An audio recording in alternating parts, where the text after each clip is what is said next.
मित्रांनो, उद्योगपती आणि नेत्यांची दोस्ती, अल्पवयीन मुलींबरोबर करतात मस्ती. होय मित्रहो, ही माहिती खरी आहे. जेफ्रीन एप्स्टीन नावाचा माणूस जगभरातील नेत्यांना आणि उद्योगपतींना अल्पवयीन मुली पुरवत होता. आणि या फाईलमध्ये जगभरातील नेत्यांचे डॉक्युमेंट्स, फोटो आणि माहिती आहे. ही माहिती 19 डिसेंबर रोजी अमेरिकेने प्रकाशित केलेली आहे. अमेरिकेच्या संसदेने असा कायदा केला होता ही माहिती उघड करण्यासाठी. 427 मतांनी ही फाईल ओपन करण्याची अनुमती मिळालेली आहे. आणि अमेरिकेच्या न्याय विभागाने ही माहिती उघड केलेली आहे. त्यातला जवळपास 300 GB डाटा आहे. यातला फक्त 250 डाटाच यांनी अजूनपर्यंत उघड केलेला आहे. बरीच माहिती अजून यायची बाकी आहे. भारतातल्या नेत्यांची सुद्धा याच्यामध्ये नावं आहेत. अल्पवयीन मुलींबरोबर अय्याशी करण्यामध्ये भारतातले नेतेसुद्धा सामील आहेत. जगभरातले नेते सामील आहेत. त्याच्यामध्ये फक्त 2.5 GB डाटा आता उघड झालेला आहे. आणि याच्यामध्ये मग या 2.5 GB डाट्यामध्ये जे डॉक्युमेंट्स आहेत याच्यामध्ये बिल क्लिंटनचं नाव आहे. बिल क्लिंटनचं नाव आहे. अमेरिकेचे राष्ट्राध्यक्ष होते ते, त्यांचं नाव आहे. मायकल जॅक्सनचं नाव आहे. त्याचबरोबर डोनाल्ड ट्रम्पचं सुद्धा नाव आहे. आपल्याला माहीत आहे की आपल्या देशाचे नेते प्रधानमंत्री नरेंद्र मोदी यांचे ते मित्र आहेत डोनाल्ड ट्रम्प. आणि हे नरेंद्र मोदी वारंवार विदेश दौरे करत असतात आणि डोनाल्ड ट्रम्प यांना भेटत असतात. इथे एवढंच मी सांगू इच्छितो की दोस्त काय करत असतील काय सांगू शकत नाही. त्यामुळे दुसरी माहिती अशी आहे की BJPचा एक राजदूत, जो पूर्वी राजदूत होता, तो आता सध्या मंत्री आहे BJPमध्ये. त्याचंसुद्धा नाव याच्यामध्ये असल्याचे समजते. आणि म्हणून काही नेत्यांनी खळबळजनक माहिती दिली होती की ते म्हणत होते की हे BJP सरकार पडणार आहे. कारण एप्स्टीन फाईलमध्ये अनेक नेत्यांची नावं आहेत. या नेत्यांनी अल्पवयीन मुलींबरोबर लफडी केलेली आहेत. अल्पवयीन मुलींबरोबर अत्याचार केलेले आहेत, जबरदस्ती केलेली आहे. 10-12 वर्षाच्या 14 वर्षाच्या मुलींबरोबर यांनी अय्याशी केलेली आहे. याची सर्व माहिती एप्स्टीन फाईलने उघड केलेली आहे. ही माहिती आता हळूहळू पुढे येईल. सध्या 2.5 GB डाटा अमेरिकेच्या न्याय विभागाने उघड केलेला आहे. त्यात काही डॉक्युमेंट्स, 3 लाख डॉक्युमेंट्स, फोटो आलेले आहेत. त्याच्यामध्ये डोनाल्ड ट्रम्पचं नावसुद्धा आहे. डोनाल्ड ट्रम्पचा सुद्धा फोटो आहे. मायकल जॅक्सनचा फोटो आहे. आणि बिल क्लिंटनचं नाव आहे. बिल क्लिंटनचं नाव आहे. बिल क्लिंटन हे अमेरिकेचे राष्ट्राध्यक्ष होते. आणि सध्या डोनाल्ड ट्रम्प हे राष्ट्राध्यक्ष आहेत. आणि डोनाल्ड ट्रम्प हे नरेंद्र मोदींचे खास मित्र आहेत. ते वारंवार भारतामध्ये भेटायला येत असतात नरेंद्र मोदींना. आणि नरेंद्र मोदीसुद्धा डोनाल्ड ट्रम्पला भेटायला जात असतात. यावरून तुम्ही अंदाज बांधा की आपले नेते बाहेर जाऊन काय करत असतील. याचा एक अंदाज तुम्ही बांधू शकता. सामान्य माणसाला सुद्धा समजतं की दोस्त काय करत असतील बाहेर.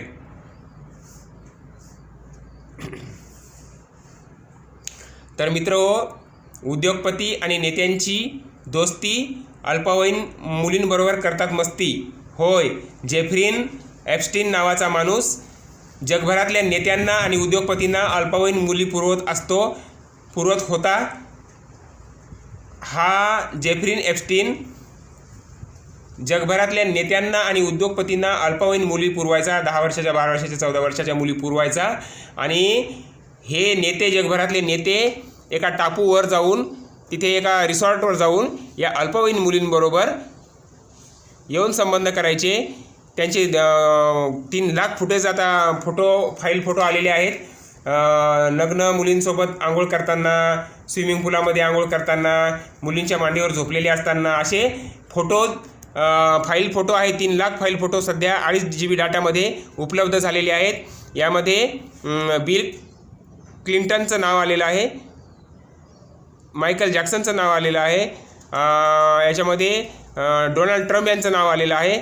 अशी माहिती हळूहळू उघड होत आहे. भारतातलेही काही नेते याच्यात अडकलेले असल्याची माहिती, धक्कादायक माहिती पुढे येत आहे. आणि म्हणूनच की काही नेत्यांनी BJP सरकार कोसळणार असल्याची माहिती भविष्यवाणी केली होती. परंतु भारत सरकार काय या एप्स्टीन फाईलला भारतामध्ये ओपन करणार का? भारतातले नेते बाहेर जाऊन काय करतात लफडी हे सांगणार का? कोण कोण या अल्पवयीन मुलींबरोबर अय्याशी करत होते याची माहिती भारत सरकार देणार का? हा गंभीर प्रश्न आहे. का? कारण भाजप सरकार आहे सत्तेमध्ये आणि या सरकारच्या काळामध्ये आसाराम बापूला जो बलात्कारी आहे त्याला जामीन मिळतो, राम रहीमला जामीन मिळतो, अनेक बलात्काऱ्यांना जामीन मिळतो आणि बलात्काऱ्यांना जामीन मिळाल्यानंतर भाजप RSSचे कार्यकर्ते त्या बलात्कार्याचं स्वागत करतात. अशा सत्तेच्या काळामध्ये, भाजपच्या काळामध्ये काय एप्स्टीन फाईल भारतामध्ये उघड होईल का? भारतातले अडकलेले नेते काय BJP सरकार सांगणार का नावं? हा प्रश्न मोठा उपस्थित होत आहे. कारण भाजपच्या काळामध्ये आसाराम बापूला वारंवार बेल मिळते, राम रहीमला बेल मिळते. राम रहीम आणि आसाराम बापू हे बलात्कारी आहेत, मुली पुरवायचे हे आपल्याला माहीतच आहे. तसेच अनेक बलात्कारी आहेत ज्यांना बेल मिळते, त्यांचं स्वागत BJP RSS धुमधडाक्यात त्यांचं स्वागत करते बलात्काऱ्यांचं, आणि सरकार BJPचं आहे. आणि त्यामुळे एप्स्टीन फाईल भारतामध्ये उघड होईल की नाही काही सांगू शकत नाही. कारण एप्स्टीन फाईलमध्ये जगभरातले नेते अडकलेले आहेत, उद्योगपतीसुद्धा अडकलेले आहेत. उद्योगपती आणि जगभरातले नेते हे जेफ्रीन एप्स्टीनच्या संपर्कात होते याची सर्व माहिती आता अमेरिकेच्या न्याय विभागाने हळूहळू प्रकाशित करायला सुरुवात केलेली आहे. यामध्ये भारतातले नेतेसुद्धा आहेत, जगभरातले नेते आहेत. परंतु काय भारत सरकार एप्स्टीन फाईल उघडणार का? भारत सरकार भारतातल्या नेत्यांची नावे सांगणार का? कोण एप्स्टीन फाईलमध्ये अडकलेले आहेत यांची नावे उघड करणार का? हा मोठा प्रश्न आहे.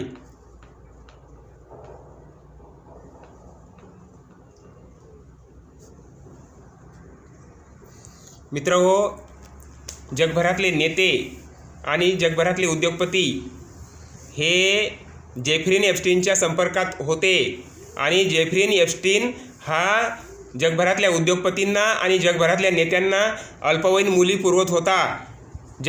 जेफ्रीन एप्स्टीन याचा स्वतःचा आयलँड आहे, टापू आहे, बंदर आहे, स्वतःचं विमान आहे. या विमानाने तो अल्पवयीन मुलींना त्याच्या रिसॉर्टवर घेऊन जायचा, त्याच्या आयलँडवर घेऊन जायचा आणि नेत्यांना ह्या मुली पुरवायचा. अल्पवयीन मुली पुरवण्याचं काम जेफ्रीन एप्स्टीन करत होता. यामध्ये जगभरातले नेते अडकलेले आहेत. 19 डिसेंबर रोजी ही एप्स्टीन फाईल उघड करण्याचा कायदा अमेरिकेने केला होता. त्याप्रमाणे 19 तारखेला 300 GB डाटा असलेली माहिती, त्यातला फक्त 250 GB डाटा उघड करण्यात आलेला आहे. अमेरिकेच्या न्याय विभागाने ही माहिती उघड केलेली आहे. परंतु भारतामधले सुद्धा काही नेते यात अडकले असल्याची माहिती आहे. परंतु काय भारत सरकार एप्स्टीन फाईलमध्ये भारतातले नेते अडकलेले आहेत त्यांची नावे सांगणार का? हा मोठा प्रश्न आहे. मित्रहो, बघा, आपल्या जनतेचे पैसे लुबाडून, भ्रष्टाचार करून, घोटाळा करून, सरकारी तिजोरीवर डाका टाकून हे नेते उद्योगधंदे सुरू करतात आणि बाहेर नसते ते उद्योग करतात, बाहेर अल्पवयीन मुलींबरोबर अय्याशी करतात. आणि म्हणून चांगल्या उमेदवारांना निवडून द्या. मित्रहो, मी वारंवार विनंती करतो तुम्हाला की उमेदवार हे प्रामाणिक असले पाहिजेत, शिकलेले असले पाहिजेत, त्यांना कायद्याचा अभ्यास असला पाहिजे, त्यांना लोकहित दक्ष असले पाहिजे, संविधानावर त्यांचा विश्वास असला पाहिजे, संविधानावर प्रेम असलं पाहिजे. समता, स्वातंत्र्य, बंधुता, न्याय, स्त्री पुरुष समानता, संधीची समानता, दर्जाची समानता यावर आधारलेला समाधानी राष्ट्र निर्माण करणे हा आपल्या संविधानाचा उद्देश आहे. आणि म्हणून संविधानाच्या उद्देशाच्या प्रतिबद्ध असलेले उमेदवार आपण निवडून दिले पाहिजेत. आपल्या संविधानाचा उद्देश आहे कोणीही उपाशी राहू नये, कोणी बेरोजगार राहू नये, कोणी अडाणी राहू नये, कोणावर अन्याय होऊ नये, कोणाचंही शोषण होऊ नये, कोणासोबतही भेदभाव होऊ नये, असा आपल्या संविधानाचा उद्देश आहे. आणि म्हणून संविधानाच्या उद्देशाच्या प्रती जो उमेदवार प्रतिबद्ध आहे आणि संविधानाच्या उद्देशाला पूर्ण करण्यासाठी जो प्रामाणिक आहे अशाच उमेदवाराला आपण निवडून दिलं पाहिजे. आणि या देशामध्ये समता, स्वातंत्र्य, बंधुता, न्याय, स्त्री पुरुष समानता, संधीची समानता, दर्जाची समानता आपण प्रस्थापित केली पाहिजे. चांगल्या उमेदवाराला निवडून द्या मित्रहो, कुणाकडनं पैसे घेऊ नका. पैसे घेऊन मतदान करणे म्हणजे आपल्या आया बहिणीची इज्जत विकण्यासारखं आहे. कांशीराम साहेब म्हणतात, पैसे घेऊन मतं विकणे म्हणजे आपली आई पैसे घेऊन मतदान करणे म्हणजे आपली आई बहीण विकण्यासारखं आहे, आपल्या आई बहिणीची इज्जत विकण्यासारखं आहे. म्हणून पैसे घेऊन मतदान करू नका. चांगल्या उमेदवाराला निवडून द्या, जो लोकशाहीला मानतो, जो संविधानाला मानतो, जो माणुसकीला मानतो, माणुसकी धर्म पाळतो, सर्वांना समान समजतो, सर्वांना न्याय देण्याचा त्याचा प्रामाणिक हेतू आहे. अशा चांगल्या उमेदवाराला, शिकलेल्या, ज्याला कायद्याचा अभ्यास आहे, लोकशाहीचा अभ्यास आहे, जो संविधानवादी आहे, मानवतावादी आहे, जो फुले शाहू आंबेडकरवादी आहे, अशा चांगल्या प्रामाणिक उमेदवाराला आपण निवडून दिलं पाहिजे आणि लोकशाही अधिक बळकट केली पाहिजे. सर्वांना न्याय मिळाला पाहिजे. आपल्या संविधानाचा उद्देश आहे कल्याणकारी राज्याची निर्मिती करणे. धन्यवाद.